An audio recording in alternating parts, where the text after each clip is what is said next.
Laws. कितने laws हैं? 3। पहला लॉ क्या है?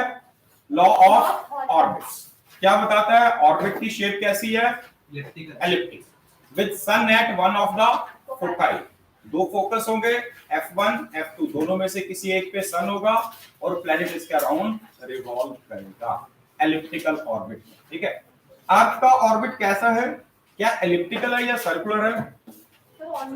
ऑलमोस्ट सर्कुलर, बहुत ज्यादा एलिप्टिकल नहीं है। अर्थ की इसेंट्रिसिटी की वैल्यू बताई थी 0.0167 है। और इसेंट्रिसिटी क्या होती है?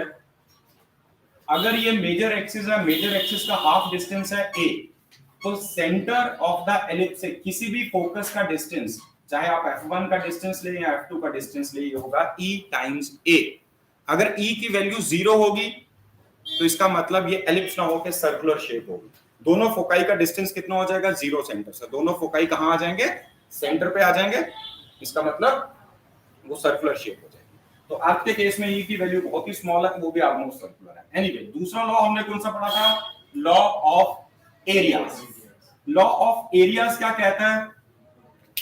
Aerial velocity of a planet is constant. Aerial velocity of a planet is constant. What does it mean? That position vector from sun to the planet sweeps out equal areas and equal intervals of time. मान लीजिए किसी एक time dt के अंदर एक planet यहां से लेके यहां तक ट्रेवल कर रहा है, तो जितना एरिया इसने यहां डिस्क्राइब किया dA, किसी और पोजीशन पे, सपोज ये यहां पे था और हमने टाइम dt के बाद देखा ये यहां पहुंच गया, यहां पे भी टाइम इसने dt लिया, तो इसके पोजीशन वेक्टर ने एरिया सेम स्वीप किया होगा d की। इसका मतलब सिंपल वर्ड्स में ये भी है, देखो ये दोनों शेप्स ऑलमोस्ट ट्रायंगुलर दिख रही हैं। कोई मैथमेटिकल फॉर्मूले ना अप्लाई करते हो, थोड़ी कॉमन सेंस अप्लाई करें। अगर ये दोनों एरियाज बराबर हैं, यहाँ पे ये लेंथ लंबी है तो पक्की बात है ये लेंथ छोटी होनी चाहिए, यहाँ पे ये लेंथ छोटी है तो ये लेंथ लंबी होगी, तभी जाके एरियाज बराबर होंगे। और अगर ये लेंथ लंबी है मतलब उतने ही टाइम dt में इसने यहाँ पे ज्यादा ट्रेवल किया, उतने ही टाइम dt पे इसने कम ट्रेवल किया। मतलब जब ये सन से दूर जाता है प्लैनेट तो इसकी स्पीड कम हो जाती है, जब ये सन के करीब पहुंचता तो इसकी स्पीड बढ़ जाती है। ठीक है, ये क्लियर है सबको? जो नियरेस्ट पॉइंट होता है ऑर्बिट पे, इस पॉइंट को हम एक नाम देते हैं, this is called as perihelion. Perihelion. और इसको जो फारदेस्ट पॉइंट होता है इसके एक्सिस पे, that is also called as aphelion. Perihelion, aphelion. यहां तक क्लियर है? फिर हमने थर्ड लॉ पढ़ा। थर्ड लॉ को law of periods, law of time period भी हम कहते हैं। इसमें एक ही सिंपल सी बात हमने डिस्कस की थी, that square of time period of a planet is directly proportional to a का क्यूब। इसको प्रूव भी किया था, proof is not that important, but ये लॉजिक इंपॉर्टेंट है, fundamental. Square of time period is directly proportional to cube of semi major axis. यहां पे ऐसा भी कह सकते हैं, t is proportional to a to the power 3/2। और अक्सर ऐसे क्वेश्चन जब आते हैं वहां a ना देके सेमी मेजर एक्सिस की जगह आपको रेडियस ऑफ द ऑर्बिट कह दिया जाता है, ऑर्बिट्स को सर्कुलर मान लिया जाता है। तो अगर ऑर्बिट्स को आप सर्कुलर मान लें किन्हीं दो अलग-अलग प्लैनेट्स के लिए, तो T1 अपॉन T2 के स्क्वायर की वैल्यू किसके इक्वल आ जाएगी? R1 upon R2 whole to the power 3 cube. अब मान लो दोनों प्लैनेट्स के ऑर्बिट के रेडियाई पता है, किसी एक का टाइम पीरियड पता है, दूसरे का टाइम पीरियड आप डिटरमाइन कर पाएंगे इस रिलेशन को यूज करके। तो ये थे 3 केपलर के लॉज। उसके बाद हमने पढ़ा universal law of gravitation. Universal law of gravitation. Universal law of gravitation एक सिंपल सी बात हमें समझाई कि अगर दो पॉइंट मासेस हैं m1 m2 और ये सेपरेटेड है कितने डिस्टेंस से? r से, तो इन दोनों के बीच में एक ग्रेविटेशनल फोर्स ऑपरेट कर रही होगी। m1 m2 को अट्रैक्ट कर रहा है और m2 m1 को अट्रैक्ट कर रहा है, बट दोनों फोर्सेस इक्वल एंड ऑपोजिट होंगी। अगर ये फोर्स न्यूमेरिकली f है तो न्यूमेरिकली ये भी f होगा। ठीक है, वेक्टर फॉर्म में हमने लिखा था f12 f21, वो सिर्फ वेक्टर फॉर्म में कैसे लिखा जाता है वो इसलिए इंपॉर्टेंट था, बिकॉज वेक्टर फॉर्म में जब आप इसको लिखोगे तो एक्स्ट्रा क्या ऐड करोगे? डायरेक्शन ही तो ऐड करोगे। तो डायरेक्शन की आपको कॉमन सेंस से नहीं पता चलेगी कि किस बॉडी पे कहां एक्ट करनी चाहिए फोर्स। तो न्यूमेरिकल वैल्यू के लिए हमारे पास यूनिवर्सल लॉ ऑफ ग्रेविटेशन, वो कहता है force is equal to g product of masses upon square of separation between their centres. Right? What is g? Universal gravitational constant. इसकी वैल्यू कितनी है? 6.67 into 10 to the power -11 unit हो जाएगी newton into metre metre square पर KG square. ये value आपको याद रखनी है। तो अभी आप लोगों को रिवाइज कराते हो, आपकी नोटबुक में मैंने ये नहीं लिखी थी वैल्यू, ध्यान नहीं रहा था, ठीक है। तो ये वैल्यू आप नोट कर लीजिए, it is 6.67 into 10 to the power -11 newton metre square पर केजी स्क्वायर। अब आपसे कोई पूछता है ये यूनिवर्सल ग्रेविटेशनल कांस्टेंट है क्या, न्यूमेरिकल वैल्यू तो ये है। अगर दोनों बॉडीज के मासेस 1 केजी आप ले लें, मान लीजिए ये भी 1 केजी, ये भी 1 केजी और ये r की वैल्यू 1 मीटर है, तो ये तीनों चीजें ये 1 हो जाएंगी, तो g की वैल्यू f के इक्वल आ जाएगी। तो यूनिवर्सल ग्रेविटेशनल कांस्टेंट बेसिकली है क्या चीज, अगर कोई आपसे पूछे, it is numerically equal to the gravitational force operating between two bodies of unit mass separated by a unit distance. एक किलोग्राम की दो बॉडीज 1 मीटर के डिस्टेंस पे रखिए, जितनी ग्रेविटेशनल फोर्स उनके बीच में ऑपरेट करेगी वही universal gravitational constant. Numerically unit तो अलग होगी बट न्यूमेरिकली वही होगा, ठीक है, समझ आ गई ये बात। तो दो 1 केजी की बॉडीज रखोगे तो इतनी फोर्स एक्ट करेगी, कितनी फोर्स एक्ट करेगी, 0.000000667 न्यूटन। देखो मैथमेटिक्स कुछ ना कुछ वैल्यू तो देगा, लेकिन एज अ फिजिस्ट हम लोग समझते हैं कि ये वैल्यू नेग्लिजिबल है। मतलब हम ये भी कह देते हैं कि डे टू डे लाइफ में अगर 1 केजी की दो बॉडीज देंगे, उनके बीच में कोई ग्रेविटेशनल इफेक्ट नहीं होगा, कोई ग्रेविटेशनल फोर्स नहीं एक्ट करेगी प्रैक्टिकली, ठीक है। दूसरी चीज, ये bodies equal and opposite forces लगाती हैं। मेरे हाथ में ये पेन है, अर्थ अगर इस पे कोई फोर्स लगा रही है मान लो 10 न्यूटन, तो ये भी अर्थ को अपनी ओर खींच रहा होगा 10 न्यूटन से। वो बात अलग है कि अर्थ ऊपर नहीं आ सकती, इसी पेन को नीचे जाना पड़ेगा। क्यों? फोर्सेस तो दोनों पे बराबर हैं, बट एक्सेलरेशन क्या होती है, एक्सेलरेशन फोर्स अपॉन मास होती है ना। फोर्स दोनों पे बराबर है 10 न्यूटन, इसमें एक्सेलरेशन होगी 10 न्यूटन डिवाइडेड बाय इसका मास, और अर्थ पे एक्सेलरेशन होगी 10 न्यूटन डिवाइडेड बाय अर्थ का मास, जो कि बहुत ज्यादा होगा। As a result again acceleration की कोई ना कोई वैल्यू तो आ जाएगी न्यूमेरिकली, बट हमें प्रैक्टिकल सिग्निफिकेंस समझनी है। Practically earth will not accelerate, इसी बॉडी को एक्सेलरेट होना पड़ेगा अर्थ की, ठीक है। उसके बाद हमने डिस्कस किया ग्रेविटेशनल फील्ड। ग्रेविटेशनल फील्ड किसका, ऑफ अ बॉडी। कौन सी बॉडी, जिसके पास मास है। कितना मास, बहुत ज्यादा मास, एटलीस्ट हंड्रेड्स ऑफ टन्स। वरना 1 केजी की बॉडी के आसपास भी थ्योरेटिकली कहेंगे तो फील्ड होगा, बट वो फील्ड नेग्लिजिबल, उसको कोई असर दिखेगा नहीं, ठीक है। तो किसी भी बॉडी, जैसे मान लो ये अर्थ है, तो इसके आसपास की वो स्पेस जहां तक इसका असर महसूस हो सकता है, that is the gravitational field. It is just a space. I hope it is clear. फिर हमने ग्रेविटेशनल फील्ड की स्ट्रेंथ देखी, अलग अलग पॉइंट पे अलग अलग थी। तो हमने एक टर्म इंट्रोड्यूस की, that is called as gravitational field intensity. Gravitational field intensity कहां पे, एट अ पॉइंट। तो फील्ड इंटेंसिटी किसकी है, किसी एक पॉइंट की। इस फील्ड के अंदर हर पॉइंट की, इस पॉइंट की इंटेंसिटी अलग है, इस पॉइंट में, मतलब फील्ड के अंदर किसी एक पॉइंट की अपनी पहचान क्या है, उसकी ग्रेविटेशनल फील्ड इंटेंसिटी। एक क्लास के अंदर आपकी पहचान क्या होती है, आपका रोल नंबर। एक गली मोहल्ले के अंदर आपके घर की पहचान क्या, आपका हाउस नंबर, ठीक है। सिमिलरली ये फील्ड अर्थ का फील्ड है। इस फील्ड के अंदर अगर मैं स्टडी करने जा रहा हूं फील्ड को, तो इस फील्ड के अंदर ये पॉइंट, ये पॉइंट, ये पॉइंट, हर एक पॉइंट मेरे लिए अलग अलग है, और इस पॉइंट की पहचान क्या है, इस पॉइंट पे ग्रेविटेशनल फील्ड इंटेंसिटी कितनी है, और ये वेक्टर क्वांटिटी है, इसलिए मैंने ये यहां पे वेक्टर साइन लगा रहा हूं आई के ऊपर, ठीक है। समझ आ गया। ये इनडायरेक्टली फील्ड की स्ट्रेंथ का इंडिकेटर है, और डायरेक्शन भी है, बट फील्ड की स्ट्रेंथ, इसकी न्यूमेरिकल वैल्यू आपको बताएगी कहां फील्ड स्ट्रांग है, कहां फील्ड वीक है। इसको डिफाइन कैसे करते हैं, मान लीजिए मुझे इस पर्टिकुलर पॉइंट पे ग्रेविटेशनल फील्ड इंटेंसिटी चाहिए, तो I is equal to F upon m naught, F upon m naught, force acting per unit of mass. What does it mean? कि मैं यहां पे 1 kg का मास रखूं, 1 kg के मास पे जितनी ग्रेविटेशनल फोर्स एक्ट करेगी, मान लो 1 kg के मास पे 5 न्यूटन फोर्स एक्ट कर रही है, तो इस पॉइंट पे फील्ड इंटेंसिटी कितनी है, 5 न्यूटन पर केजी, 5 न्यूटन। अब यहां से देखें, इसकी यूनिट न्यूटन पर केजी आनी चाहिए, और आप चाहे तो न्यूटन पर केजी को मीटर पर सेकंड स्क्वायर भी तो कह सकते हैं, तो इसकी यूनिट वही है जो एक्सेलरेशन की होती है, बिकॉज 1 न्यूटन क्या होता है, केजी मीटर पर सेकंड स्क्वायर। अगर मैं बस इतना ही बोल दूं, किसी एक पॉइंट पे बेटा ग्रेविटेशनल फील्ड इंटेंसिटी की वैल्यू है 20 न्यूटन पर कूलम, तो आपको इसका मीनिंग समझ आ गया। सॉरी 20 न्यूटन पर केजी, नॉट कूलम, पर केजी।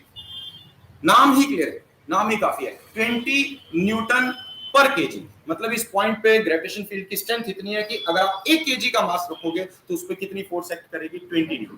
तो कॉमन सेंस की बात है, 2 kg का रखोगे तो 40 हो जाएगी। समझ आ गया ना इंटेंसिटी क्या चीज है। और डायरेक्शन वाइज भी, तो चूंकि कहीं पे भी आप कोई टेस्ट मास अगर मैं यहाँ पे रखता हूँ एक m नॉट, तो इसके ऊपर जो ग्रेविटेशनल फोर्स एक्ट करेगी वो act towards the centre of earth ही करेगी। कहीं पे भी यहाँ पे रखोगे तो इंटेंसिटी की डायरेक्शन ये होगी, यहाँ पे इंटेंसिटी की डायरेक्शन ये होगी, तो कहीं पर भी ग्रेविटेशन की इंटेंसिटी की डायरेक्शन अगर आप लोगे तो वो हमेशा टुवर्ड्स द सेंटर ऑफ अर्थ होगी। क्लियर? फिर हमने इसी फॉर्मूले के बेसिस पे वो मैथमेटिकली डिटरमिन की वैल्यू, क्योंकि कॉमन सेंस की बात है, फील्ड प्रोड्यूस किया इस बॉडी ने और फील्ड है ग्रेविटेशनल। फील्ड किसकी वजह से? मास की वजह से। एक तो इसके मास पे, इस पॉइंट पे फील्ड की स्ट्रेंथ डिपेंड करेगी, दूसरा किस पे डिपेंड करेगी? डिस्टेंस पे। और दूर चले जाओगे फील्ड कमजोर हो जाएगा, पास आ जाओगे फील्ड स्ट्रांग हो जाएगा। तो मान लो इन दोनों के सेंटर्स के बीच की सेपरेशन है r, यहां पर एक यूनिट वेक्टर है r कैप, तो ये जो फोर्स F यहाँ पे एक्ट कर रही होगी ये होगी m not upon r square into minus r cap. r cap is a unit vector directed away from the centre, तो फोर्स तो टुवर्ड्स द सेंटर है। तो अगर आप इस F को डिवाइड कर दें m नॉट से, तो किसी एक पर्टिकुलर पॉइंट पे ग्रेविटेशन फील्ड इंटेंसिटी की फॉर्मूला आ जाएगा minus gm upon small r का स्क्वायर इनटू r कैप। अगर आप वेक्टर फॉर्म में लिखते हैं, g तो वैसे ही कांस्टेंट है, m आ गया मास ऑफ दिस बॉडी जिसने फील्ड प्रोड्यूस किया, और r आ गया इसके सेंटर से डिस्टेंस। जितनी दूर चलते जाओगे ग्रेविटेशन फील्ड इंटेंसिटी कम होती जाएगी। क्लियर हो गया ये? कोई डाउट इसमें? पक्का अच्छे से क्लियर है? हालांकि हमें यहाँ वेक्टर फॉर्म में लिखने की इतनी जरूरत नहीं है, हम सिंपली लिख सकते हैं I is equal to gm upon r square, क्योंकि डायरेक्शन तो हमें पता है, किसी भी जगह पे चले जाएंगे, नॉर्थ पोल पे हो, साउथ पोल पे हो, इक्वेटर पे हो, इंटेंसिटी की डायरेक्शन हमेशा कहाँ होगी? Towards the centre of earth. तो हमारे लिए मैग्नीट्यूड इंपॉर्टेंट है, डायरेक्शन तो हमें पहले से क्लियर है। ठीक है, is it clear? gm upon small r का स्क्वायर। डिस्टेंस ज्यादा होगा तो फील्ड कम हो जाएगा, बॉडी का सोर्स, बॉडी का जिसने फील्ड पैदा किया, मास ज्यादा होगा तो फील्ड ज्यादा हो जाएगा। ठीक है, सिंपली कोई बोले gravitation field at a point is this, तो आप समझिए किसकी बात हो रही है? इंटेंसिटी। इसकी यूनिट न्यूटन पर केजी भी हो सकती है और मीटर पर सेकंड स्क्वायर।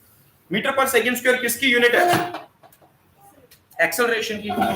तो अगला टॉपिक हमने पढ़ा था एक्सेलरेशन ड्यू टू ग्रेविटी। देखो ग्रेविटेशनल फोर्स अगर किसी बॉडी पे एक्ट करेगी तो एक्सेलरेशन आएगी, और एक्सेलरेशन क्या होनी चाहिए? Again force upon mass. तो ultimately acceleration due to gravity के लिए भी सेम फॉर्मूला आया था। मतलब ये है ही अलग, ऐसा नहीं कि फॉर्मूला सेम है, ये दोनों क्वांटिटीज सेम है। आप किसी भी जगह पे एक्सेलरेशन ड्यू टू ग्रेविटी कहें या फिर ग्रेविटेशन फील्ड इंटेंसिटी, दोनों सेम होंगे न्यूमेरिकली भी और डायरेक्शन वाइज। हाँ, अक्सर हम जब एक्सेलरेशन की बात करते हैं फिर हम डायरेक्शन की बात नहीं करते, क्योंकि ये तो सबको पता है डायरेक्शन कहाँ होगी। अगर आप यहाँ खड़े हैं तो towards the surface of earth को या टुवर्ड्स द सेंटर ऑफ अर्थ, बात ही। ठीक है, क्लियर हो गए? फिर हमने ये देखा कि जैसे जैसे आप सेंटर से ऊपर, सरफेस से ऊपर या नीचे जाएंगे तो एक्सेलरेशन ड्यू टू ग्रेविटी में वेरिएशंस आएंगे। वेरिएशंस इन स्मॉल जी हमने डिस्कस की थी पिछले क्लास में। उसमें पहला देखा था वेरिएशन विद ऑल्टीट्यूड।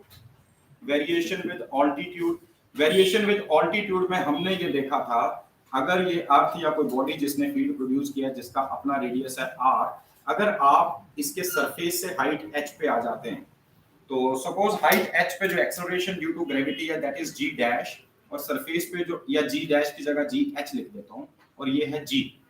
तो इसके लिए रिलेशन हमने कल डिराइव किए थे, वो था g at height h is equal to g at the surface into radius of earth upon radius plus height का स्क्वायर। क्लियर? फिर इसी फॉर्मूले को रिड्यूस किया था एक और फॉर्म में, gh is equal to g times 1 minus 2h by r, जो कि बड़ी सिंपलर फॉर्म है। लेकिन ये फॉर्म आपको कब यूज करनी है? ये तभी यूज करनी है if the value of h is very small as compare to radius of earth. Clear हुआ ये सबको? कोई डाउट इसमें? फिर इसके साथ बेटा हमने वेरिएशन ड्यू टू डेप्थ भी डिस्कस किया था। Variation due to depth. With depth, अगर आप सरफेस से नीचे जाएंगे डेप्थ d पे, ये सरफेस ऑफ अर्थ है, आप यहां से डेप्थ d पे आ जाइए, तो डेप्थ d पे जो एक्सेलरेशन ड्यू टू ग्रेविटी की वैल्यू है, सपोज उसको मैं डिनोट करता हूं g with the subscript d से, सरफेस पे है जो वो है g। तो g एट डेप्थ d के लिए हमारे पास फॉर्मूला आया था acceleration due to gravity at the surface, जो कि 9.8 मीटर पर सेकंड स्क्वायर है, times 1 minus d by r। इसी की तरह फॉर्मूला है, यहां पे 1 minus twice h by r था, यहां 1 minus d by r, right, याद रहेगा। अगर आप इन दोनों को कंपेयर करें तो जहां इस फॉर्मूले में d है यहां ट्वाइस h है, मतलब अगर आप हाइट h ऊपर जा रहे हैं सरफेस से तो जितनी एक्सेलरेशन ड्यू टू ग्रेविटी की वैल्यू यहां मिलेगी, अगर आप डेप्थ में जाएं सरफेस से नीचे तो उसके डबल डेप्थ में जाओगे तो उतनी चेंज आएगी, d की वैल्यू ट्वाइस h। अगर आप 100 मीटर ऊपर गए, जितनी एक्सेलरेशन ड्यू टू ग्रेविटी मिल रही है, डेप्थ में कितनी डेप्थ में जाओगे, 200 मीटर की डेप्थ पे जाओगे तो जाके वो सेम आपको वैल्यू मिलेगी एक्सेलरेशन ड्यू टू ग्रेविटी। ये क्लियर हो गया, कोई डाउट तो नहीं है इसमें? ओके। अच्छा, यहां पर एक चीज और देखें हम, स्मॉल जी और इंटेंसिटी दोनों का फॉर्मूला आ रहा है हमारे पास G M upon R square. R बढ़ाते जाओगे तो ये कम होगा, ये हमें समझ आ रहा है। और अगर आप सरफेस ऑफ अर्थ पे आ गए तो सरफेस पे आर की वैल्यू क्या हो जाएगी, capital R, radius of earth. So at surface of earth, अगर आप सरफेस ऑफ अर्थ पे आ जाए तो एट सरफेस ऑफ अर्थ जो स्मॉल जी की वैल्यू है वो कितनी है, फॉर्मूले के अकॉर्डिंग तो G M upon capital R square होनी चाहिए, और एक्सपेरिमेंटली हमने ये डिटरमिन की हुई है, दैट इज 9.81 मीटर पर सेकंड स्क्वायर। हम कभी-कभी इसको राउंड ऑफ करके 10 भी लिख लेते हैं, कभी-कभी 9.8 लिखते हैं। तो ऐसा नहीं है कि इस फॉर्मूले की हेल्प से आप जी की वैल्यू निकालेंगे। जी तो आप एक्सेलरेशन ड्यू टू ग्रेविटी तो आप एक्सपेरिमेंटली डिटरमिन कर सकते हैं। एक बॉडी को किसी हाइट h से ड्रॉप करो, देखो कितना वक्त लेती है वो फॉल करने के लिए, फिर equations of uniformly accelerated motion use करो, आपको जी की वैल्यू मिल जाएगी। हाँ, इस रिलेशन की हेल्प से आप मास ऑफ अर्थ डिटरमिन कर सकते हैं। स्मॉल जी एक्सपेरिमेंटली डिटरमिन्ड है, आर की वैल्यू पता है अपॉन कैपिटल जी भी पता है, तो आप मास ऑफ अर्थ, और ये आपके लिए एक्टिविटी है, आपको मास ऑफ अर्थ डिटरमिन करके रखना है। ठीक है, करेंगे आज? यस, हो जाएगा। इस फॉर्मूले को यूज करके आपने मास ऑफ अर्थ कैलकुलेट करना। और रही बात radius of earth, that is kilometre में 6400 किलोमीटर, 6400, और मीटर में 6.4 into 10 to the power 6 metre. ठीक है, क्लियर है ये? कोई डाउट इसमें? अगर मैं यही लॉजिक्स हॉलो शेल पे लगाऊं, बीच में हमने शेल थ्योरम भी डिस्कस की थी। शेल थ्योरम क्या कहती है, अगर हमारे पास एक हॉलो शेल है जिसका मास m है, तो बाहर के पॉइंट्स के लिए ये मास इस तरह से बिहेव करेगा कि मानो पॉइंट मास बन के सेंटर पे बैठा हो। मतलब अगर आप डिस्टेंस r पे जा रहे हैं, स्मॉल r पे, इसके सेंटर से, तो ग्रेविटेशनल फील्ड इंटेंसिटी की वैल्यू कितनी होनी चाहिए, आई की न्यूमेरिकल वैल्यू होगी G M upon small R का स्क्वायर। वही फॉर्मूला जो हमने यहाँ यूज किया, लेकिन ये किसके लिए था, सॉलिड ऑब्जेक्ट के लिए, पॉइंट मास के लिए ना। तो अगर ये हॉलो शेल अंदर से खाली है, नेचर में इतने बड़े बड़े हॉलो शेल्स हमें नहीं मिलते जिनका कोई ग्रेविटेशन फील्ड हो, ठीक है। बट अगर ये हॉलो शेल है तो अंदर के पॉइंट्स के लिए और बाहर के पॉइंट्स के लिए इस तरह से बिहेव करेगा कि मानो ये शेल ना हो के पॉइंट मास बन के कंसंट्रेट होके कहां बैठा है, सेंटर। समझ आई ये बात? और अंदर के पॉइंट्स पे, इस शेल के अंदर इसका कोई ग्रेविटेशनल इंफ्लुएंस नहीं होगा, मतलब अंदर ग्रेविटेशन फील्ड इंटेंसिटी कैसी रहेगी, जीरो। इसका अपना रेडियस कितना है, इसका अपना रेडियस है कैपिटल। मतलब अगर आप ग्राफिकली प्लॉट करें वेरिएशन ऑफ इंटेंसिटी को हो और acceleration due to gravity with r, small r is distance from the centre, तो जब तक आप सरफेस तक आएंगे, मतलब सेंटर से डिस्टेंस कैपिटल r तक, अंदर इंटेंसिटी, अगर हॉलो शेल है, ये याद रखना, मैं अर्थ की बात नहीं कर रहा हूं, मैं हॉलो शेल की बात कर रहा हूं। तो अगर ये हॉलो शेल है तो उसके केस में ये ग्राफ ऐसा चलना चाहिए, अंदर i इनसाइड इज 0। जब आप सरफेस पे आ जाओगे, मतलब सेंटर से डिस्टेंस कैपिटल r पे, तो इसकी वैल्यू हाईएस्ट होगी, और ये हाईएस्ट वैल्यू होगी g capital m upon r का स्क्वायर, और उसके बाहर i आउटसाइड अगर आप लोगे तो ये ग्राफ इस तरह से चलेगा, क्योंकि जैसे आप अर्थ के सरफेस से ऊपर जाओगे, अर्थ का मास तो फिक्स हो गया, बचा क्या, स्मॉल r, तो i outside is inversely proportional to small r का स्क्वायर। ठीक है, क्लियर हुआ? लेकिन ये था हॉलो शेल के केस में। अगर आप अर्थ के केस में यही ग्राफ प्लॉट करना चाहें, मतलब सॉलिड स्फीयर के केस में, अर्थ हो, मून हो, सन हो, कोई भी सॉलिड स्फीयर, ये हॉलो शेल था। This was a case of hollow shell, this is a hollow shell. तो हॉलो शेल की जगह बेटा अगर सॉलिड स्फीयर हुआ, जस्ट लाइक अर्थ, मान लीजिए मैं अर्थ की बात कर रहा हूं, तो सॉलिड सफेयर के केस में अगर यही ग्राफ हम प्लॉट करें तो ये ग्राफ कैसा होना चाहिए? इंटेंसिटी और acceleration due to gravity with variation with small are. तो कैपिटल आर डिस्टेंस के बाहर तो ये वैसा ही होगा। कैपिटल आर डिस्टेंस पे सरफेस पे एक्सेलरेशन ड्यू टू ग्रेविटी की वैल्यू वही होगी G capital M upon capital R का स्क्वायर, और बाहर के पॉइंट्स के लिए आई या जी, स्मॉल जी कुछ भी कह लो, it is inversely proportional to r square. R double हो जाएगा तो इंटेंसिटी 1/4 हो जाएगी, ठीक है। लेकिन विद इन द सफेयर, अर्थ के सरफेस से अगर आप अंदर आ गए, अब ये हॉलो शेल नहीं है, तो अंदर ये directly proportional to small r होगा। I is directly proportional to r. इसका मतलब सेंटर पे इंटेंसिटी 0 होगी या एक्सेलरेशन ड्यू टू ग्रेविटी 0 होगी। सेंटर से सरफेस तक आते आते बढ़ती जाएगी, सरफेस के बाहर जाओगे फिर कम। हाँ, अंदर जो वेरिएशन है वो directly proportional to small R है, जो आउटसाइड की वेरिएशन है वो इनवर्सली प्रोपोर्शनल टू आर। ठीक है, आउटसाइड वाला तो देखते ही समझ आ गया होगा। अब सवाल ये है कि इनसाइड वाला मैंने ये कैसे कहा स्मॉल आर। देखो, ये हमारे पास मान लीजिए अर्थ है, इसका मास है, ये इसका सेंटर ओ, ये मैंने एक पॉइंट लिया जिसकी डेप्थ है सरफेस से डी, तो ये वाला जो डिस्टेंस है ये कैपिटल आर माइनस डी होना चाहिए, है ना? Yes sir, no? तो इसी को हम स्मॉल आर कहते हैं ना। स्मॉल आर तो जनरल वेरिएबल है हमारा, जिस भी डिस्टेंस पे फील्ड हमें डिटरमिन करना है। तो आपकी बार मुझे इस पॉइंट ई पे डिटरमिन करना है, इसका डिस्टेंस सेंटर से स्मॉल आर मतलब कैपिटल आर माइनस डी। तो यही वाला फॉर्मूला उठा के मैं यहां लिख रहा हूं वापस, इसी फॉर्मूले को। तो देखो, g एट डेप्थ d किसके इक्वल है? g at the surface into, ये था 1 minus D upon R. Can I write it like this, r minus D upon capital R? It can be written like this. तो r minus D small r है कि नहीं? तो g upon capital R into small r। g क्या है? Acceleration due to gravity at the surface, constant है। Radius of earth fixed है, तो ये कांस्टेंट है। जब ये कांस्टेंट है तो इसका मतलब g एट डेप्थ d जो है वो डायरेक्टली प्रोपोर्शनल टू r, मतलब distance from the centre. That is why ये ग्राफ इस तरह से। क्लियर हो गया सबको अच्छे से? कोई डाउट तो नहीं है? उसके बाद दो टॉपिक हमने और डिस्कस किए थे, वेरिएशन ड्यू टू शेप। उसमें हमने ये डिस्कस किया था वेरिएशन ड्यू टू शेप में कि अर्थ की शेप परफेक्टली स्फेरिकल नहीं है, it is bulged out at equator due to variation due to shape of earth, due to shape of earth. तो अर्थ को अगर आप देखे हैं तो ये बल्ज्ड आउट है इक्वेटर पे, थोड़ा ज्यादा ही बल्ज आउट कर दिया मैंने, बट चलिए। ये आ गया रेडियस एट इक्वेटर, और ये ऊपर north pole, radius at pole, ये नीचे साउथ पोल। तो मतलब radius at equator is greater than radius at poles. तो इसका मतलब ये हो गया, जहां अब देखो small g at the surface क्या था? gm upon capital R square, मतलब small g is inversely proportional to R square. जहां R ज्यादा है वहां एक्सेलरेशन ड्यू टू ग्रेविटी कम होनी चाहिए। This simply implies that g, value of g at the equator is less than value of g at poles. Clear? Any doubt in this? Clear हो गया? Last में एक फॉर्मूला और था, variation due to rotation of earth.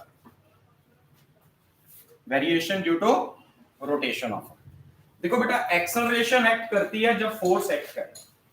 तो अर्थ के आसपास कोई भी बॉडी होगी, अर्थ उस पर फोर्स लगाएगी, जब फोर्स लगाएगी तो बॉडी में एक्सेलरेशन आएगी। लेकिन अगर कोई उस फोर्स को अपोज कर दे, मान लो अर्थ ने 10 न्यूटन की फोर्स से खींचा किसी बॉडी को, कोई दूसरा एक्सटर्नल एजेंट इस पे 2 न्यूटन की फोर्स ऑपोजिट डायरेक्शन में लगा देता, तो नेट फोर्स 8 न्यूटन होगी। अर्थ ने तो 10 न्यूटन लगाई थी, बट नेट 8 हो गई, तो एक्सेलरेशन तो 8 के अकॉर्डिंग आएगी। समझ आ रही है बात? तो वही चीज है जो हम बात करते हैं due to rotation. Due to, जब अर्थ रोटेट करती है तो अर्थ के ऊपर कोई भी ऑब्जेक्ट कहीं पे भी रखा होगा तो उसका अपना पाथ कैसा होता है? वो सर्कुलर पाथ डिस्क्राइब करता है। तो ये अर्थ का सेंटर है, ये इक्वेटोरियल प्लेन है, कोई भी एक लोकेशन ली हमने P, जहां पे लैटिट्यूड है लैम्डा। अब मैं डिराइव नहीं कराऊंगा, ये डायरेक्ट फॉर्मूला लिखा रहा हूं, ठीक है? तो यहां पर अगर अर्थ रोटेट ना करती तो एक्सेलरेशन ड्यू टू ग्रेविटी की वैल्यू मान लीजिए कितनी है? Small g। लेकिन रोटेशन की वजह से ये कम हो जाएगी, कितनी हो जाएगी? g dash. जब अर्थ रोटेट करेगी, जैसे ये ऑब्जेक्ट है, ये सर्कुलर पाथ डिस्क्राइब करेगा, इस सर्कल का रेडियस ये है, तो इसके ऊपर एक सेंट्रीफ्यूगल फोर्स एक्ट करेगी Fc डैश, लिख देता हूं पूरा, mr ओमेगा स्क्वायर। यहां देखोगे ये इसका वेट बॉडी का mg यहां एक्ट कर रहा है, आपकी ग्रेविटेशन फोर्स, तो Fc डैश का ये भी एंगल लैम्डा होगा, एक कंपोनेंट आ जाएगा mr omega square into cos lambda, ठीक है। तो अगर आप mg में से माइनस करें mr omega square cos lambda, तो नेट फोर्स हो गई, नेट फोर्स होगी m इनटू g डैश, वो mm कैंसिल आउट हो जाएगा, तो फाइनली g डैश की एक्सप्रेशन आएगी g minus capital R omega square cos square lambda. पहले आया था small g minus small r omega square cos lambda, but यहां पर अगर आप इस राइट ट्रायंगल को देखें, ये एंगल और ये एंगल ऑल्टरनेट इंटीरियर है, lambda small r by capital R किसके इक्वल होगा, cos लैम्डा, तो स्मॉल r किसके इक्वल आ जाना चाहिए, capital R into cos lambda. ठीक है, समझ आ गया। रोटेशन का असर सबसे ज्यादा कहां होगा और सबसे कम कहां पे होगा? रोटेशन का असर एक्सेलरेशन ड्यू टू ग्रेविटी पे सबसे ज्यादा कहां होना चाहिए? हाँ, जहां पे cos लैम्डा की वैल्यू हाईएस्ट होगी। अगर आप इक्वेटर पे आ जाएं तो लैम्डा की वैल्यू 0 होगी, लैम्डा 0 होगा तो cos लैम्डा 1 हो जाएगा, तो एक्सेलरेशन ड्यू टू ग्रेविटी हो जाएगी जो नॉर्मली होनी चाहिए उसमें से minus capital R omega square. और सबसे कम असर कहां होगा? At poles. पोल्स पे लैम्डा की वैल्यू 0 और सॉरी 90 तो cos लैम्डा की वैल्यू 0, ये वाली टर्म 0 हो जाएगी, तो मतलब acceleration due to gravity apparent acceleration actual के इक्वल होगी। यहां रोटेशन का कोई भी असर आपको नहीं है। हालांकि सीबीएसई के सिलेबस में ये टॉपिक नहीं है, बट कॉम्पिटिटिव एग्जाम्स में कभी क्वेश्चन आ भी सकते हैं, ठीक है। तो अब सीधा फॉर्मूला याद रख सकते हैं। तो यहां तक क्लियर हो गया। तो ऑनलाइन में आप लोग प्रॉपर्ली रिस्पॉन्ड नहीं करते ना, तो स्पीड कम हो जाती है। जैसे मैं तेज चलने की कोशिश करता हूं तो चलो, एनीवे अब क्लियर हो गया ना। अब किसी को वो नहीं होना चाहिए, तो कल सारा कराया था वो आज दोबारा रिपीट हो गया, और कुछ लोगों के लिए तो 3-3 बार रिपीट हो गया ना। चलिए, इसके बाद बेटा एक नई चीज जो हमने यहाँ पे डिस्कस करनी शुरू की थी, जो कल की क्लास में मैंने स्टार्ट तो की थी बट उसको हम कंप्लीट कर नहीं पाए। हमने एक चीज डिस्कस की थी, that is gravitational potential energy. Gravitational potential energy, gravitational potential energy किसकी? Of a body. Actually body की नहीं होती, सिस्टम ऑफ बॉडीज की होती है। उस सिस्टम में एक बॉडी तो अर्थ ही होगी ना, जिसका फील्ड है, बट चूंकि अर्थ इतनी बड़ी है उसको होना ही होना है यहाँ पे, तो हम अक्सर यहाँ पे कह देते हैं gravitational potential energy of a body. दूसरी बॉडी, जैसे ये पेन यहाँ रखा, तो इस पेन की ग्रेविटेशनल पोटेंशियल एनर्जी, एक्चुअली ये पेन और अर्थ के सिस्टम की पोटेंशियल एनर्जी, मीनिंग वही है। पोटेंशियल एनर्जी कौन सी एनर्जी है? Energy by virtue of shape, size, position, है ना, या कॉन्फ़िगरेशन। तो बॉडी की पोजीशन बदलते हो तो ग्रेविटेशनल पोटेंशियल एनर्जी बदलती है। इसी बॉडी को यहां रखूंगा तो अलग होगी, यहां रखूंगा तो अलग होगी, 100 मीटर की हाइट पे ले जाऊंगा तो इसकी ग्रेविटेशनल पोटेंशियल एनर्जी अलग होगी, ठीक है। अभी तक ग्रेविटेशनल पोटेंशियल एनर्जी के लिए हम कहते थे हाइट h पे जो ग्रेविटेशनल पोटेंशियल एनर्जी है वो है mgh। कैसे डिटरमिन करते हैं पोटेंशियल एनर्जी? आपने स्प्रिंग में भी डिटरमिन की थी, याद है? हाफ ax का स्क्वायर स्ट्रेच या कॉम्प्रेस स्प्रिंग में, अगर कोई स्प्रिंग है, ये इसकी नेचुरल लेंथ है, अगर आपने इसको x लेंथ से कॉम्प्रेस कर दिया या स्ट्रेच कर दिया तो इसके अंदर एक पोटेंशियल एनर्जी स्टोर हो जाएगी हाफ kx का स्क्वायर। ये कैसे कैलकुलेट की थी? पहले स्प्रिंग को अनस्ट्रेच पोजीशन में रखा, अनस्ट्रेच्ड अनकॉम्प्रेस्ड, बाद में कॉम्प्रेस या स्ट्रेच जो भी कर रहे थे किया। हमने देखा हमें कितना वर्कआउट करना पड़ा, कितना वर्क किया हमने। जब पोटेंशियल एनर्जी 0 थी और फिर हमने शेप बदल के इसमें पोटेंशियल एनर्जी स्टोर की, तो ये शेप बदलने के दौरान जितना हमने वर्क किया इतनी इसमें पोटेंशियल एनर्जी आ गई, राइट। ये भी ऐसे ही कैलकुलेट की थी। हमने देखा कि हमने इसको सरफेस पे रखा तो ये बॉडी कोई हलचल नहीं शो कर रही रेस्ट पे। अक्सर ऐसा वहां होता है जहां ग्रेविटेशनल पोटेंशियल एनर्जी 0 होती है। जैसे स्प्रिंग की पोटेंशियल एनर्जी यहाँ 0 है, इसको ऐसे रखोगे तो ऐसे पड़ा रहेगा ना। तो हमने सोचा था यहाँ पोटेंशियल एनर्जी अगर 0 है फिर हम इसको हाइट h पे लेकर गए और यहाँ पे भी कंडीशन है h should be very small as compare to r, तभी हम mgh लिख पाते हैं।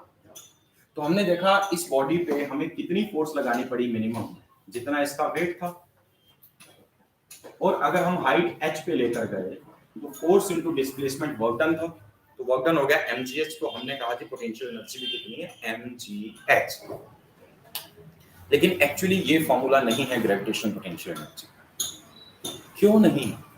क्योंकि यहाँ पे हमारा जो assumption है जीरो पोटेंशियल एनर्जी वाली पोजीशन, वो थोड़ी सी गलत है। सरफेस पे ये कोई हलचल इसलिए नहीं शो कर रही, नीचे फ्लोर है, टेंडेंसी होती है अपनी पोटेंशियल एनर्जी को कम से कम करें। फिर हमने ये भी कहा था जो चेंज आप जबरदस्ती लाते हैं उसमें पोटेंशियल एनर्जी बढ़ जाती है, जो चेंज अपने आप होती है उसमें पोटेंशियल एनर्जी कम हो जाती है। ठीक है, तो एक्चुअली जीरो रेफरेंस कहां पे होना चाहिए? तो जीरो होना चाहिए जहां पे आप बॉडी को रखें, उसके नीचे कोई सपोर्ट भी ना हो, फिर भी बॉडी ना हिले, वहीं पे रेस्ट पे आ जाए। मतलब इस बॉडी का ग्रेविटेशनल फील्ड जहां पे खत्म हो गया उस पॉइंट को हम बोलेंगे इन्फिनिटी। अब मैंने एक बॉडी रखी इन्फिनिटी पे, इसका मास है लेट अस से स्मॉल m, इसका है कैपिटल M, ये अर्थ ही मान लो जिसका रेडियस है r। तो ये बॉडी इन्फिनिटी पे अर्थ के फील्ड से बाहर है, तो जैसे मैंने यहां लाके रखी इसने कोई चेंज नहीं शो की, अपनी जगह रेस्ट में पड़ गई। इसका मतलब यहां पर इसकी पोटेंशियल एनर्जी कितनी होनी चाहिए, जीरो। तो हमारा जो रेफरेंस पॉइंट है वो कौन सा है, इन्फिनिटी। अब मुझे इसकी पोटेंशियल एनर्जी चाहिए जब ये किसी पोजीशन P पे है, किसी पोजीशन P पे है। लेट अस से P का डिस्टेंस जो है अर्थ के सेंटर से ये कितना है, स्मॉल r। हर बार स्मॉल r ले रहे हैं हम, ठीक है। तो P पे रखूंगा तो अलग होगी, थोड़ा नीचे ले आऊंगा तो अलग होगी, थोड़ा ऊपर रखूंगा तो ये पोटेंशियल एनर्जी अलग अलग होगी, हर एक पोजीशन पे अलग अलग होगी। जिस पोजीशन पे पोटेंशियल एनर्जी हमें चाहिए, आप पहले वहां जाओ जहां पोटेंशियल एनर्जी जीरो है, वहां से इस बॉडी को लेकर आप पॉइंट P तक लेकर आओ। यहां से इस बॉडी को लेकर आएंगे आप कहां पे, पॉइंट P तक। तो जितना वर्क डन करना पड़ा पॉइंट P तक आने के लिए, जैसे स्प्रिंग में जितना वर्क डन करना पड़ा कंप्रेस करने के लिए, इतनी स्प्रिंग की पोटेंशियल एनर्जी। तो वैसे ही इस बॉडी को आपने इंफिनिटी से लेके पॉइंट P तक लेकर आना है, जितना आपको वर्क डन करना पड़ गया इतनी इस बॉडी की पोटेंशियल एनर्जी होगी पॉइंट P पे। Is it clear? ठीक है, तो आप लिख सकते हैं, इसको लिख लीजिए, gravitational potential energy of a body at a point, क्योंकि हर एक पोजीशन टू पोजीशन ये वेरी करेगी। Gravitational potential energy of a body at a point is numerically equal to the, और ये स्केलर क्वांटिटी है, इसमें कोई डायरेक्शन नहीं होगी, एनर्जी हमेशा स्केलर होती है, is numerically equal to the gravitational potential energy of a body at a point is numerically equal to the work done, is numerically equal to the work done, is numerically equal to the work done in bringing this body या that body कुछ भी कह लो, it is numerically equal to the work done in moving या bringing that body from infinity to that point, from infinity to that point. Gravitational potential energy of a body at a particular position is numerically equal to the work done in bringing that body from infinity to that point with zero acceleration. ये with zero acceleration को underline कर लें, with zero acceleration। तो अगर आप zero acceleration के साथ लेकर आते हैं जितना वर्क डन करना, देखिए वर्क डन डिपेंड करता है फोर्स पर डिस्प्लेसमेंट पे, इजंट इट सो, और एंगल पे भी। खैर एंगल को तो छोड़ दो, क्योंकि आपको एक ही डायरेक्शन में लेके आना, वो फिक्स्ड है, इंफिनिटी से P तक आना डिस्प्लेसमेंट फिक्स्ड है। अगर आप ज्यादा फोर्स लगा के लाओगे तो वर्क डन ज्यादा होगा, कम फोर्स के साथ लाओगे तो कम होगा। तो हम तो स्टैंडर्ड डिफाइन कर रहे हैं ना, पोटेंशियल एनर्जी कितनी है, तो उसके लिए एक स्टैंडर्ड कंडीशन लगाइए। वो स्टैंडर्ड कंडीशन क्या है, हमें इस बॉडी को यहां से लेके यहां तक लाना तो है, बट कांस्टेंट स्पीड के साथ, एक्सेलरेटेड मोशन में नहीं लाना, एक्सेलरेशन नहीं होने देनी। तो जितना वर्क डन हो गया वही क्या होगी, इस बॉडी की potential energy. Is it clear? इसका मतलब हाँ, नेट फोर्स नहीं लगेगी, फोर्स तो लगेगी मगर नेट फोर्स नहीं लगेगी, क्योंकि अभी तक ये फील्ड के बाहर है। पहली बार आपने इसको रेस्ट से मोशन में लाया तो थोड़ी सी एक्सेलरेशन तो आपको देनी पड़ी होगी, है ना। उसके बाद आप क्या करोगे, इसको बिल्कुल एक बार तो एक्सेलरेट हो गया, लेकिन उसके बाद बॉडी को आपको कांस्टेंट स्पीड के साथ लेकर कांस्टेंट स्पीड। होगा क्या, जैसे ही आप फील्ड के अंदर एंटर करोगे, लेट अस से A is any intermediate point during its journey, इसकी जर्नी में कोई एक इंटरमीडिएट पॉइंट है A, जहां पे इसका डिस्टेंस है अर्थ के सेंटर से x। तो जब ये बॉडी M यहां पहुंचेगी तो क्या अर्थ इस पे कोई फोर्स लगा रही होगी? ये फोर्स कितनी होगी? G capital M small m upon x का स्क्वायर, यही फोर्स होनी चाहिए, ऐसा चीज। जैसे जैसे पास आओगे x कम होता जाएगा तो अर्थ की फोर्स बढ़ती जाएगी, तो बॉडी तो एक्सेलरेट होगी ना। तो अगर आपको कांस्टेंट स्पीड से लाना तो आपको क्या करना है, इस फोर्स को बैलेंस करना होगा। जितनी फोर्स अर्थ लगाएगी उतनी ही फोर्स आपको लगानी पड़ेगी, तभी बॉडी कांस्टेंट स्पीड के साथ। अब समझ आया? ठीक है। तो एनीवे इसका मतलब फोर्स वेरिएबल होगी थ्रू आउट, अर्थ की फोर्स भी वेरिएबल और आपकी अप्लाइड फोर्स भी वेरिएबल है। जैसे जैसे जहां अर्थ ने 10 न्यूटन फोर्स लगाई, आपको भी 10 लगानी है, क्योंकि नेट फोर्स 0 होगी तो ही बॉडी कांस्टेंट स्पीड से ट्रेवल करेगी ना। समझ आ गई बात? तो अब हमें कैलकुलेट क्या करना है, work done, and work is being done by a constant force और variable force. In this case work is being done by a constant force और अ वेरिएबल फोर्स। कांस्टेंट है, वेरिएबल। गुड। तो अभी अभी हमने कहा पोटेंशियल एनर्जी कितनी होगी, जितना आप वर्क डन करेंगे, है ना। वर्क डन वेरिएबल फोर्स का तो मैंने आपको बताया था, इस सिचुएशन में हम करते हैं integral of F dot dx, isn't it so? और जब F डॉट dx की वैल्यू आप पुट करोगे, जब dx के साथ इंटीग्रेट करोगे, तो शुरुआत में x की वैल्यू कितनी थी, इंफिनिटी। फाइनली जब p पे आ जाओगे तो x की वैल्यू कितनी हो जाएगी, r। तो आपको लिमिट्स क्या देनी होगी, इंफिनिटी से लेकर स्मॉल r। फोर्स की वैल्यू अभी अभी मैंने यहां लिखी है, G capital M small m upon x का स्क्वायर। और अगर आपने इसको एक स्मॉल डिस्प्लेसमेंट दी dx, तो सेम डायरेक्शन में दी है, इनटू dx, दोनों के बीच में एंगल कितना हो गया, 0 इनटू cos 0, यही वर्क डन होगा। लिमिट्स आ गई इंफिनिटी से r, isn't it so? होना चाहिए ये। इसके बाद देखिए बेटा, यहाँ पे जो कांस्टेंट्स हैं उनको बाहर ले आओ ना। कैपिटल G कांस्टेंट है, कैपिटल M कांस्टेंट है, स्मॉल m कांस्टेंट है। इंटीग्रल है 1 अपॉन x स्क्वायर, मतलब x to the power -2 dx का इंटीग्रल होगा। लिमिट्स इंफिनिटी से r। Capital G capital M small m बाहर आ गया। x to the power n का इंटीग्रल होता है x to the power n plus 1 upon n। तो -2 प्लस 1 कितना होगा, -1। तो x to the power -1 upon -1, isn't it so? Limits infinity से लेकर r। इस -1 को एक मिनट के लिए बाहर ले आते हैं। अगर -1 को बाहर ले आऊंगा, डिनोमिनेटर में भी होगा, तो अल्टीमेटली ये बन जाएगा -g capital M small m। x to the power -1 मतलब 1 अपॉन x। तो मैं डायरेक्ट लिमिट पुट कर दूं, तो पहले अपर लिमिट पुट की 1 bye r minus 1 by infinity. 1 by infinity कितना होता है, 0। तो बचा क्या, यही। तो अल्टीमेटली यहीं से ये पोटेंशियल एनर्जी की जो एक्सप्रेशन आ गई हमारे पास, देयरफॉर मैं फाइनल एक्सप्रेशन यहां लिख रहा हूं, potential energy is equal to minus g capital M small m upon r। समझ आई ये बात? जब r की वैल्यू इंफिनिटी होगी, खुद पुट करके देखो इसी फॉर्मूले में, तो potential energy 0, anything divided by infinity is 0। r कम होता जाएगा, जैसे जैसे आप r के पास आते जाओगे तो पोटेंशियल एनर्जी बढ़ेगी या कम होगी, पक्का? कम होगी। हाँ, इनवर्सली प्रोपोर्शनल है, बिल्कुल सही कहा आपने।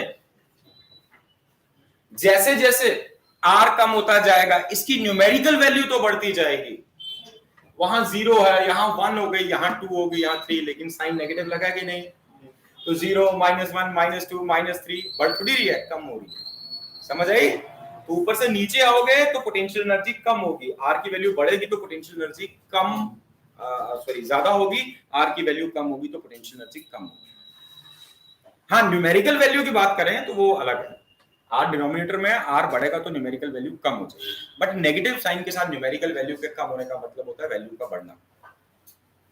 5 तो 10 से छोटा है, बट -5 -10 से बड़ा है कि नहीं?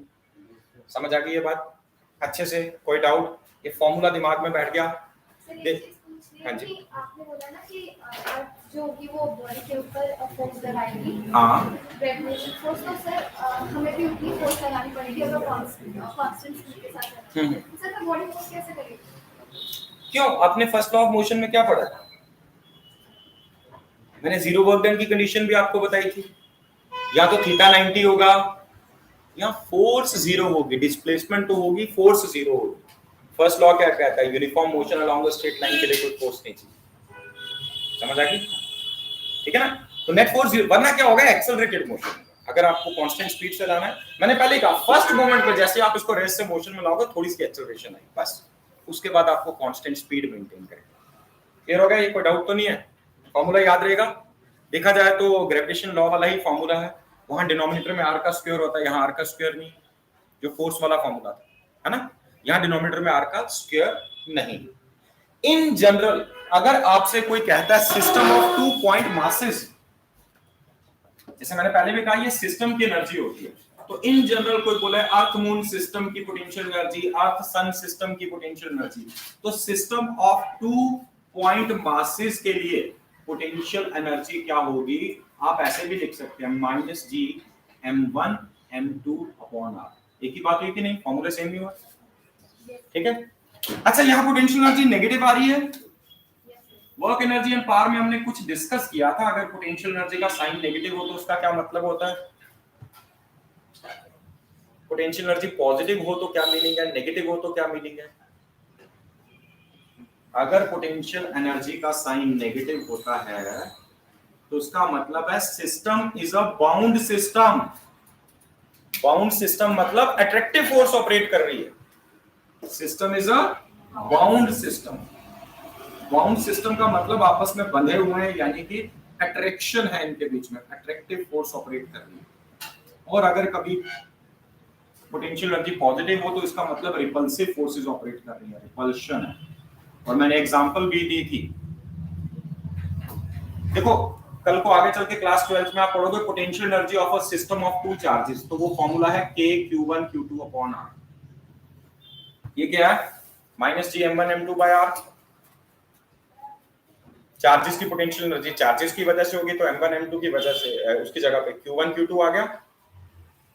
K जैसे यहाँ ग्रेविटेशनल कांस्टेंट है, वहां इलेक्ट्रोस्टैटिक कांस्टेंट है, अभी उसके बारे में नहीं डिस्कस करूंगा। लेकिन एक चीज आप कॉमन सेंस लगाओ, अगर दोनों चार्जेस पॉजिटिव होंगे तो Q1 Q2 का प्रोडक्ट पॉजिटिव होगा, दोनों नेगेटिव होंगे तो प्रोडक्ट पॉजिटिव होगा। लाइक चार्जेस के केस में U की वैल्यू पॉजिटिव आएगी। खुद भी तो जानते हैं कि लाइक चार्जेस जो हैं वो रिपेल करते हैं। क्लियर? और अगर एक चार्ज पॉजिटिव और एक नेगेटिव हुआ तो देखो वैल्यू नेगेटिव आएगी कि नहीं? तो मतलब अट्रैक्शन। अच्छा, ग्रेविटेशन में होती है अट्रैक्शन, है रिपल्शन तो कभी होती नहीं, तो फॉर्मूले में ही साइन नेगेटिव आ गया। ठीक है? तो इसलिए ये जो 2 साल की आप स्टडी करते हैं ना 11th 12th में, इसमें बहुत ज्यादा चीजें आपको पढ़नी है, वक्त आपके पास कम है। You can not effort to miss a single session. Single session क्या, किसी 5 मिनट में आपका ध्यान अगर बट गया, पता नहीं कौन सा इंपॉर्टेंट टॉपिक हट जाएगा। मैं कोशिश करता हूं चीजों को बार बार रिलेट कराने की। देखो ये सब चीजें बताई थी, लेकिन आज फिर से मुझे रिवाइज करानी पड़ रही है। अगर आप उसी पेज को रोज 5 से 6 दिन तक एक नजर ही लगा लें, ये चीजें दिमाग में बैठ जाएंगी। तो ये बेसिक्स है, बेसिक्स आर वेरी इंपॉर्टेंट। कल को आप कुछ भी करेंगे यही बेसिक्स आप आगे यूज करें। ठीक है? समझ आ गया? तो पोटेंशियल एनर्जी होती क्या है? सिंपल वर्ड्स में कहें, दोनों ऑब्जेक्ट्स की इनफाइनाइट सेपरेशन है, बाद में इनकी सेपरेशन कम करके आपने कुछ फिक्स कर दी, लेकिन लाना है चाहे इसको लाओ चाहे इसको लाओ, जीरो एक्सेलरेशन के साथ लाना है। लाने के लिए जितना वर्क डन आपको करना पड़ गया, इतनी इसकी पोटेंशियल एनर्जी है। समझ आया? अच्छा, कभी ऐसा क्वेश्चन आ जाए कि ये जो बॉडी मैंने यहां पे पॉइंट P पे रखी है जिसका मास m है, अगर मुझे इसको इनफाइनाइट सेपरेशन पे लेके जाना हो, यहां से इंफिनिटी पे लेके जाना हो, तो बताओ कितना वर्क डन करना पड़ेगा? लाने का वर्क डन कितना है ये, तो भेजने का वर्क, वापस लेके जाने का वर्क डन भी न्यूमेरिकली इतना ही होगा, बस साइन नेगेटिव की जगह क्या हो जाएगा? पॉजिटिव। हाँ, इससे ज्यादा वर्क आप कर सकते हो, अगर आपके पास एनर्जी ज्यादा, ज्यादा वर्क करो, ज्यादा स्पीड से ले जाओ, बात अलग है, लेकिन अगर यूनिफॉर्म मोशन में लेके जाओगे तो मिनिमम इतना वर्क आपको करना। तो अगर कभी भी आपको ऐसा कहा जाता है इन बॉडीज को सेपरेट करना है इनफाइनाइट सेपरेशन में, कितना वर्क करना पड़ेगा, कितना वर्क करना पड़ेगा, work done required to dissociate the system to infinite separation, तो आप पोटेंशियल एनर्जी ही कैलकुलेट करो, बस उसका साइन बदल देना, नेगेटिव की जगह पॉजिटिव, क्योंकि पोटेंशियल एनर्जी लाने का वर्क डन है तो वापस भेजने का वर्क डन जितनी पोटेंशियल एनर्जी होगी उसका नेगेटिव होगा। बैठ गया दिमाग में? या दोबारा रिपीट करो, पक्का? अच्छा, ये तो 2 पॉइंट मासेस की बात हुई। अभी आपसे क्वेश्चन आ जाए अर्थ, मून और सन, इस सिस्टम की पोटेंशियल एनर्जी निकालो, तो उसमें कितने पॉइंट मासेस हो गए? 3। तो अगर 2 से ज्यादा, 2 के लिए तो फॉर्मूला याद है ना, ये तो नहीं भूलेगा ना?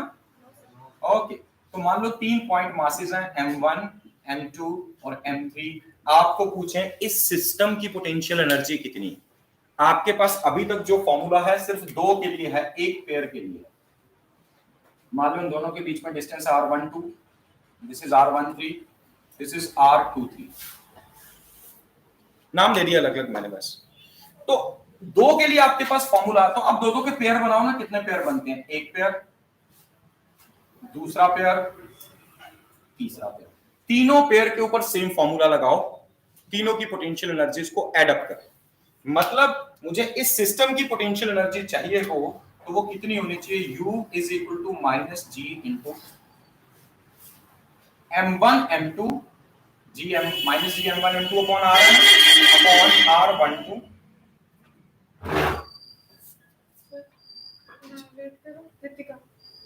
अच्छा रितिका, हाँ चलो बैठो, मैं आ रहा हूं।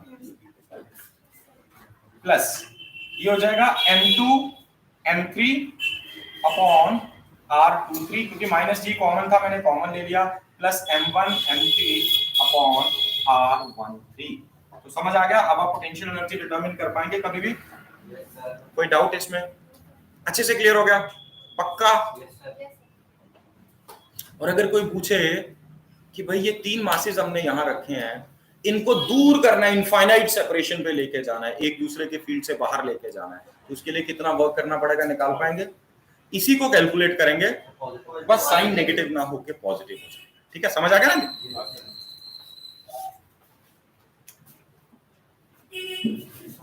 तो फिर ये mgh क्या था? आप समझ आया आपको mgh क्या था? mgh है basically difference in potential energy with respect to the surface. Surface पे जितनी, अगर मैं बॉडी को सरफेस पे रखूं तो उसकी जितनी पोटेंशियल एनर्जी होनी चाहिए, मैंने इस बॉडी को अर्थ के सरफेस पे रखा, अर्थ का मास m, इसका स्मॉल m, तो दोनों के सेंटर्स के बीच में सेपरेशन कितनी होगी? r। बाद में इस बॉडी को लिफ्ट करके मैं हाइट h पे लेकर गया, तो यहां पर इसकी पोटेंशियल एनर्जी अलग होगी, इसको मैं नाम दे देता हूं u फाइनल, इसको नाम दे देते हैं u इनिशियल। तो चेंज इन पोटेंशियल एनर्जी जो है वो mgh होगा। पहले हम क्या कह रहे थे? अर्थ के सरफेस को 0 मान रहे थे, तो अगर चेंज mgh है तो एक्चुअल वैल्यू mgh हो जाएगी वहां पे कि नहीं? है ना? 0 के मान लो मैं कहता हूं 10 जूल की चेंज आ गई, 10 जूल एनर्जी बढ़ गई, अर्थ से दूर लेके जाने के लिए आपको वर्क करना पड़ेगा, एनर्जी देनी पड़ेगी बॉडी को। आपने 10 जूल की एनर्जी दी, बॉडी हाइट h पे आ गई, तो अगर सरफेस को 0 मान रहे थे तो अब इसकी एनर्जी 10 जूल होगी कि नहीं? यस। तो इसी को अगर आप प्रूव करना चाहें तो यहां पे कर सकते हैं। अब देखो u इनिशियल की वैल्यू होनी चाहिए minus G capital M small m upon separation कितनी है? r। जब आप हाइट h पे चले गए तो फाइनल पोटेंशियल एनर्जी हो जाएगी minus G capital M small m upon r plus h, हुआ कि नहीं? अब अगर आपको चाहिए delta U change in energy, तो U final minus U initial करेंगे, इसमें से इसको माइनस करेंगे। अगर मैं यहां से कुछ कॉमन लूं, देखो क्या कॉमन लूंगा? Minus G capital M small m को लूंगा ही लूंगा, है ना? अंदर क्या बचना चाहिए? 1 upon r plus h minus 1 bye r हो जाएगा। अभी लिखना नहीं इसको, ठीक है? इतना ही होगा। अच्छा, अगर मैं माइनस को ना कॉमन लेता तो क्या जाता? 1 bye r minus 1 bye r plus h। है ना? ठीक है, समझ आ गया? लेकिन अगर मैं थोड़ा और स्मार्ट वर्क करूं, अगर मैं इस r को भी कॉमन ले लूं अपॉन r, मैंने कॉमन लिया तो यहां तो सिर्फ 1 बचा, यहां 1 बचा, यहां से भी r बाहर निकालना है, तो अगर मैं यहां से r को बाहर निकालूं दोनों में से तो क्या लिख सकता हूं? 1 प्लस h अपॉन r लिख सकता हूं कि नहीं? इसको वापस r से मल्टीप्लाई करोगे तो वही आ जाएगा r plus h। Clear? Okay,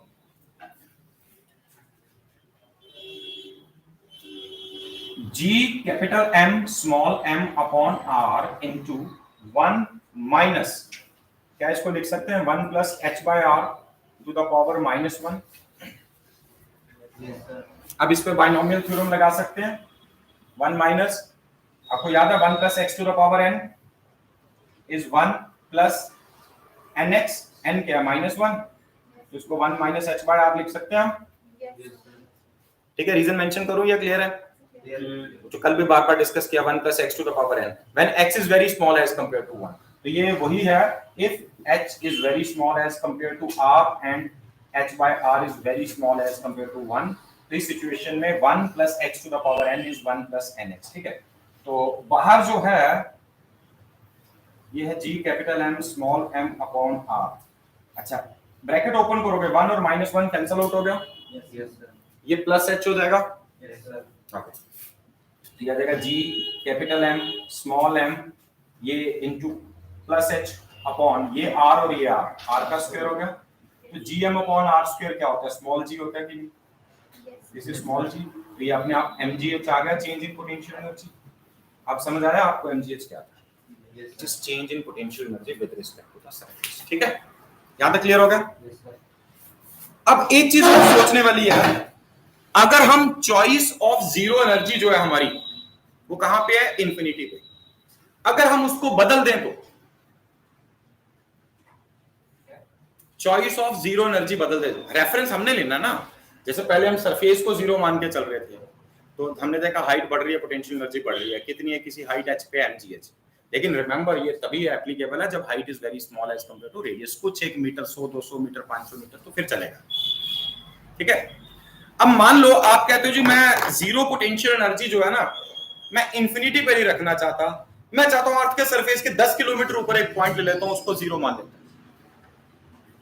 अगर आपने जो हमारा चॉइस ऑफ जीरो है ये यहां पे ना लेकर अगर आप चॉइस ऑफ जीरो के ही यहां पे ले रहे हैं जीरो, तो क्या होगा?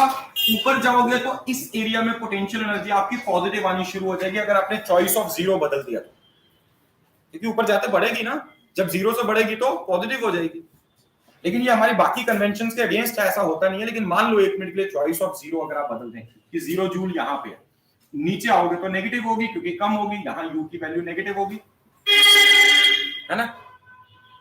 तो अगर आप चॉइस ऑफ जीरो बदल दें, पहले क्या था? यहां से लेके यहां लाने का वर्क डन क्या था? Potential energy. अब क्या होगा? यहां से लेके यहां लाने का वर्क डन पोटेंशियल एनर्जी होगी, है ना? तो अगर आप चॉइस ऑफ जीरो बदलेंगे तो किसी भी एक पोजीशन पे बॉडी की पोटेंशियल एनर्जी की वैल्यू बदल जाएगी। समझ आ रही है? अगर आप choice of zero potential energy वाला जो पॉइंट है उसको बदल रहे हैं तो कॉमन सेंस की बात है पोटेंशियल एनर्जी की वैल्यू बदलेगी कि नहीं? अभी तक हम कह रहे थे mgh है, हमने 10 जूल का वर्क किया, 10 है। आज पता चल रहा है ग्रेविटेशन पोटेंशियल एनर्जी कभी पॉजिटिव होती नहीं। समझ आ रही है ना? फर्क क्या था? रेफरेंस का। वहां हमने सरफेस को रेफरेंस लिया था, जीरो सरफेस के ऊपर जा रही थी तो बढ़ रही थी। तो मैं चॉइस ऑफ एक्चुअली जीरो कहां होता है? इंफिनिटी पे। अगर बॉडी इनफाइनाइट सेपरेशन पे तो इसकी पोटेंशियल एनर्जी जीरो है। मगर अगर मैं चॉइस ऑफ जीरो बदल दूं, मैं बीच के किसी पॉइंट को कहता हूं यहां पे जीरो एनर्जी है जी, हमारी एनर्जी जीरो यहां पर, ठीक है? समझ आई ये बात? तो इसका मतलब पहले क्या कहां का वर्क डन ले रहे थे? यहां से लेके यहां तक आने का। अब मुझे पॉइंट पी पे पोटेंशियल एनर्जी चाहिए तो जीरो यहां पे है ना, तो यहां से यहां तक का वर्क डन लूंगा, दोनों केसेस में अलग आएगा। मतलब अब पॉइंट पी पे पोटेंशियल एनर्जी की वैल्यू बदल जाएगी अगर मैं अपना रेफरेंस पॉइंट बदल दूं, चॉइस ऑफ जीरो एनर्जी वाला पॉइंट बदल दूं। समझ आई ये बात? Is it clear to all? पक्का? लेकिन क्या नहीं बदलता वो है पोटेंशियल एनर्जी का डिफरेंस। मान लो आप P से लेके Q तक आ रहे हैं तो बॉडी की पोटेंशियल एनर्जी कम हो रही है ना? अगर पहले ये पोटेंशियल एनर्जी में चेंज कुछ भी है, मान लो ये -5 जूल है, तो चॉइस ऑफ जीरो आपका कहीं पे भी हो, पी टू क्यू आने में चेंज -5 की होगी, पी टू क्यू आने में चेंज तो -5 की होगी ना, चाहे 0 वहां या 0 यहां, वर्क डन तो वैसे ही हो रहा है अपने नॉर्मल उनके अकॉर्डिंग, सिर्फ हमने रेफरेंस पॉइंट बदला था, पहले यहां से यहां का वर्क डन अब यहां से यहां का कैलकुलेट कर रहे थे, तो किसी एक पॉइंट पे एनर्जी की वैल्यू बदल जाएगी। या एक सिंपल, इसको ऐसे देखो आप, मान लो मैं ये कहता हूं यहां पे जो पोटेंशियल एनर्जी है यहां पे थी पहले -20 जूल और यहां पे कितनी -25 जूल, कम होगी ना, ठीक है। अब आपने 0 यहां पे ले लिया, जब आपने 0 यहां पे लिया तो अब यहां पे एनर्जी होगी -5 जूल और यहां पर होगी -10 जूल। न्यूमेरिकल वैल्यूज बदल गई पर दोनों का डिफरेंस नहीं बदला, यहां पे भी 5 जूल की चेंज आ रही है, यहां पे भी -5 जूल की चेंज आ रही है, ठीक है। ये बहुत इंपॉर्टेंट कंसेप्चुअल पॉइंट है और ये हो सकता है क्वेश्चन आए आप कहीं पे, कॉम्पिटिटिव एग्जाम्स में भी ऐसे क्वेश्चंस आते हैं और स्कूल एग्जाम्स में भी, कि अगर 0 पोटेंशियल एनर्जी, और आगे भी पोटेंशियल नहीं हमने डिस्कस किया, अभी तो हमने पोटेंशियल एनर्जी डिस्कस की है। पोटेंशियल एनर्जी किसकी होती है? बॉडी की। पोटेंशियल किसका होता है? पॉइंट का। जैसे फोर्स किस पे एक्ट करती है, आप फोर्स किस पे लगाएगी? इस बॉडी पे। लेकिन अगर ग्रेविटेशन फील्ड इंटेंसिटी कहूं बॉडी पे थोड़ी, इंटेंसिटी तो इस पॉइंट की है ना, इंटेंसिटी ज्यादा होगी वहां बॉडी को रखूंगा तो फोर्स ज्यादा एक्ट करेगी, फोर्स बॉडी पे, इंटेंसिटी किसी एक पॉइंट। वैसे ही एनर्जी की बात करूं तो एनर्जी इस बॉडी की है, एम की, लेकिन पोटेंशियल क्या होगा? इस पॉइंट का पोटेंशियल, पॉइंट पी का पोटेंशियल, पॉइंट क्यू का पोटेंशियल, ठीक है। तो पोटेंशियल अगली क्लास में डिस्कस करूंगा, लेकिन पोटेंशियल का जीरो भी कहां होगा? इंफिनिटी पे। पोटेंशियल का जीरो भी कहां पे होगा? इंफिनिटी पे पोटेंशियल जीरो होगा। तो ये चीज क्लियर होगी, ठीक है।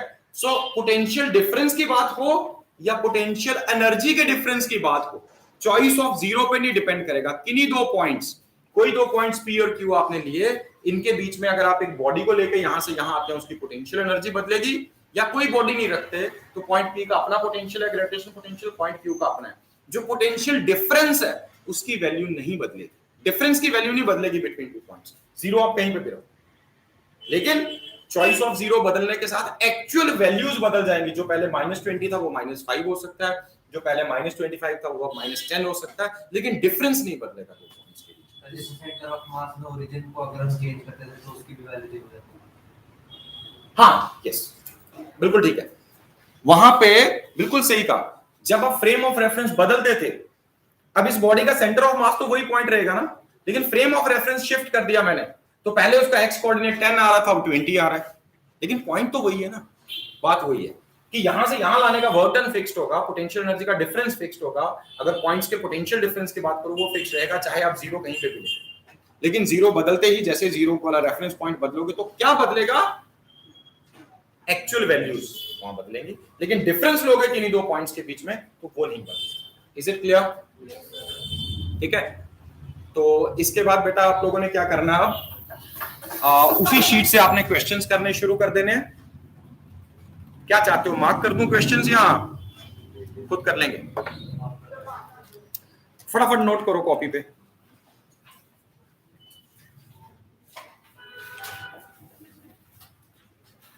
आप लोग भी जो देख रहे हैं लाइव वो भी नोट कर लें, जो ऑलरेडी पीडीएफ मैंने सेंड किया है जिसमें प्रॉपर्टीज ऑफ बल्क मैटर और ग्रेविटेशन की कंबाइंड पीडीएफ है।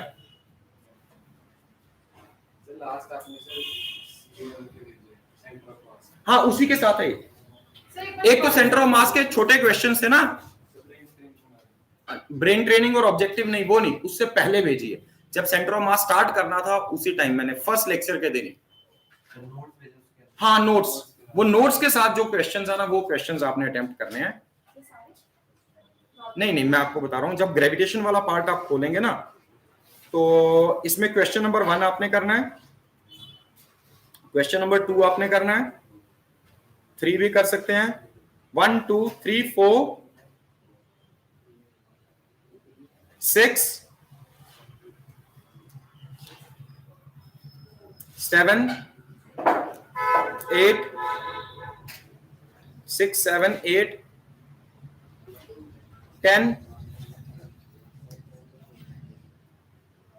11 12 13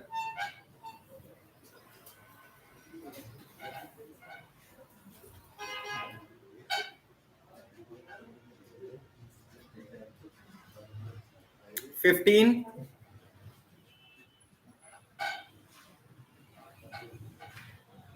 21 and 22 also. ये आप कर लीजिए, ठीक है। बाकी कल की क्लास में ये चैप्टर हमारा कंप्लीट हो जाएगा, ठीक है। चलिए, wish you all the best.